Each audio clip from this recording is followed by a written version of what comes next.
আসসালামু আলাইকুম। ভাবুন, একটি দেশ হঠাৎ করে খুব ধনী হয়ে গেল, কিন্তু কয়েক বছরের মধ্যেই সেই দেশ অর্থনৈতিকভাবে দুর্বল হয়ে পড়ে। কিভাবে সম্ভব? এর উত্তর হচ্ছে ডাচ ডিজিজ। আজ আমরা জানব ডাচ ডিজিজেস কি এবং এটি কিভাবে একটি দেশকে ধ্বংস করতে পারে। 1500 থেকে 1600 শতকে স্পেন আমেরিকা দখল করে। সেখান থেকে তারা বিপুল পরিমাণ সোনা এবং রূপা সংগ্রহ করে।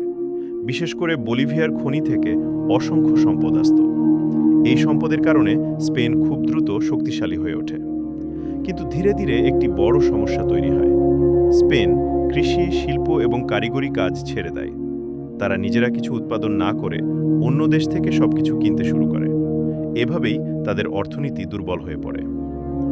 এই ঘটনাকেই বলা হয় ডাচ ডিজিজ।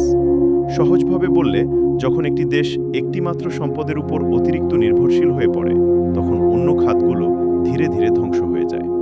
ফলে স্থানীয় শিল্প কমে যায়, আমদানি বেড়ে যায়, কর্মসংস্থান কমে যায় এবং অর্থনীতি ঝুঁকিতে পড়ে।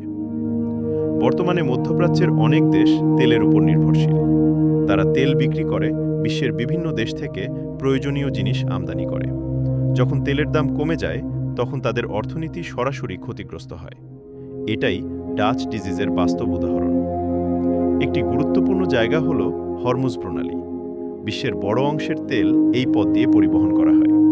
এই এলাকায় উত্তেজনা তৈরি হলে তেলের সরবরাহ ব্যাহত হতে পারে, আর তার প্রভাব পড়ে পুরো বিশ্ব অর্থনীতিতে। এখন আসি বাংলাদেশের কথায়। বাংলাদেশের রপ্তানির বড় অংশ তৈরি পোশাক খাত থেকে আসে। এটি আমাদের শক্তি, কিন্তু একই সাথে এটি একটি ঝুঁকিও।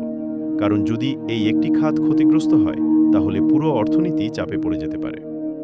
তাহলে সমাধান কি? আমাদের প্রয়োজন রপ্তানি বৈচিত্র্য, নতুন শিল্প খাত, প্রযুক্তিতে বিনিয়োগ, কৃষি ও উৎপাদন বৃদ্ধি। একটি দেশের অর্থনীতি শক্তিশালী হতে হলে একাধিক খাত শক্তিশালী হতে হবে।